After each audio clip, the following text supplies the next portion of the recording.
നമുക്കിന്നേ വളരെ ടേസ്റ്റി ആയിട്ടുള്ളൊരു chicken pickle തയ്യാറാക്കിയാലോ. Side dish ആയിട്ട് ചെയ്യാവുന്ന അടിപൊളി ഐറ്റമാണ്. പിക്കിളിന് വേണ്ടിയിട്ട് ആദ്യം നമുക്ക് ചിക്കൻ ഒന്ന് ഫ്രൈ ചെയ്തിട്ട് എടുക്കണം. അതിനുവേണ്ടി ഞാനിവിടെ ഒരു 3 ചെസ്റ്റ് പീസ് ആണ് എടുത്തേക്കുന്നത്. അത് ചെറിയ കഷ്ണങ്ങളായി കട്ട് ചെയ്തേക്കുന്നതാണ്. അതിലേക്ക് 1/2 ടീസ്പൂൺ കുരുമുളക് പൊടി ചേർത്ത് കൊടുത്തു. ഇതിലേക്ക് ഒരു ചെറിയ ടീസ്പൂൺ അളവിൽ എരിവുള്ള മുളക് പൊടി ചേർത്ത് കൊടുത്തു. ഒരൽപ്പം മഞ്ഞൾപ്പൊടി ഇട്ട് കൊടുക്കാം. 1/4 ടീസ്പൂൺ ഗരം മസാല പൗഡർ ചേർത്ത് കൊടുത്തു. ഒരു നുള്ള് ജീരകത്തിന്റെ പൊടി ചേർത്ത് കൊടുത്തു. നല്ല ജീരകത്തിന്റെ ക്യുമിൻ സീഡിന്റെ പൊടിയാണ് കേട്ടോ നമ്മൾ കുറച്ച് ചേർത്തത്. ഇനി ഇതിലേക്ക് ആവശ്യമുള്ള ഉപ്പും കൂടെ ചേർത്ത് നല്ലതുപോലെ ഒന്ന് പെരട്ടി നമുക്ക് ഫ്രൈ ചെയ്തിട്ട് എടുക്കാം. ഇനി നമുക്കിത് ഫ്രൈ ചെയ്യാം. ഒരു പാൻ വെച്ച് കൊടുത്തിട്ടുണ്ട്. അതിലേക്ക് ഒരു 2.5 ടീസ്പൂൺ വെളിച്ചെണ്ണ ഒഴിച്ചു കൊടുത്ത് മൊത്തം ചിക്കനും ഇട്ട് കൊടുക്കാണ്.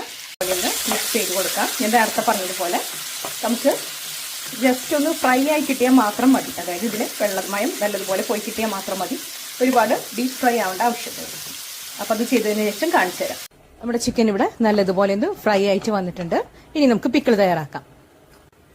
പിക്കിൾ തയ്യാറാക്കാൻ വേണ്ടി ഞാനിവിടെ ഒരു പാനിലോട്ട് ഒരു 4 ടീസ്പൂൺ നല്ലെണ്ണയാണ് ചേർത്ത് കൊടുക്കുന്നത്.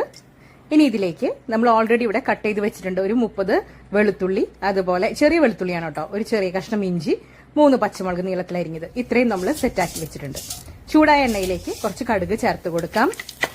ഇനി ഇതിലേക്ക് നമ്മൾ കട്ട് ചെയ്ത് വെച്ചേക്കുന്ന എല്ലാ ഇൻഗ്രീഡിയൻസും ഒപ്പം തന്നെ ചേർത്ത് കൊടുക്കാം. ഇനി ഇത് നല്ലതുപോലെ ഒന്ന് വഴറ്റാം. ബ്രൗൺ കളർ ആവേണ്ട ആവശ്യമില്ല കേട്ടോ. ഇത് വഴന്നു വന്നതിന് ശേഷം നമുക്ക് ഇതിലേക്ക് 1 ടീസ്പൂൺ എരിവുള്ള മുളക് പൊടി, 1 ടീസ്പൂൺ കാശ്മീരി മുളക് പൊടി നല്ലൊരു കളറിന് വേണ്ടിയിട്ടാണ്, 1/4 ടീസ്പൂൺ മഞ്ഞൾപ്പൊടി, 1/2 ടീസ്പൂൺ ഉലുവപ്പൊടി ചേർത്ത അതേ അളവിൽ തന്നെ നമുക്ക് കായത്തിന്റെ പൊടിയും കൂടെ ചേർത്ത് കൊടുക്കാം. ഇനി ഇത് നല്ലതുപോലെ ഒന്ന് മിക്സ് ചെയ്യാം. ആ പൊടികളുടെ ഒരു കുത്തുമണല്ലേ അതൊക്കെ ഒന്ന് മാറി ഒന്ന് മൊരിഞ്ഞു വരട്ടെ. ഇനി ഇതിലേക്ക് ഒരു 1/2 കപ്പ് അളവിൽ ഞാൻ വിനീഗർ ചേർത്ത് കൊടുക്കുന്നുണ്ട്. അതുപോലെ ഈ ഒരു ഗ്രേവിക്ക് ആവശ്യമായിട്ടുള്ള ഉപ്പും കൂടെ നമുക്ക് ഈ സമയത്ത് ചേർത്ത് കൊടുക്കാം. ഇനി ഇതിലേക്ക് ഒരു 1/2 കപ്പ് വെള്ളം കൂടെ ചേർത്ത് കൊടുക്കാം. ഇനി ഇത് നല്ലതുപോലെ ഒന്ന് തിളക്കട്ടെ.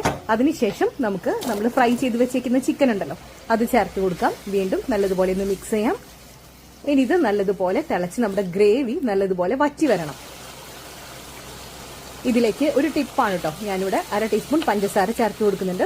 നിങ്ങൾക്ക് താല്പര്യമില്ലെങ്കിൽ ഇത് അവോയ്ഡ് ചെയ്യാവുന്നതാണ്. ഈ ഗ്രേവി നല്ലതുപോലെ വറ്റി വരട്ടെ. ഞാനിവിടെ ഒട്ടും ഗ്രേവി ഇല്ലാതെയാണ് ഇത് ചെയ്തിരിക്കുന്നത്. ഗ്രേവി വേണമെങ്കിൽ അതിനനുസരിച്ച് ഓഫ് ചെയ്യാനായിട്ട് മറക്കരുത്.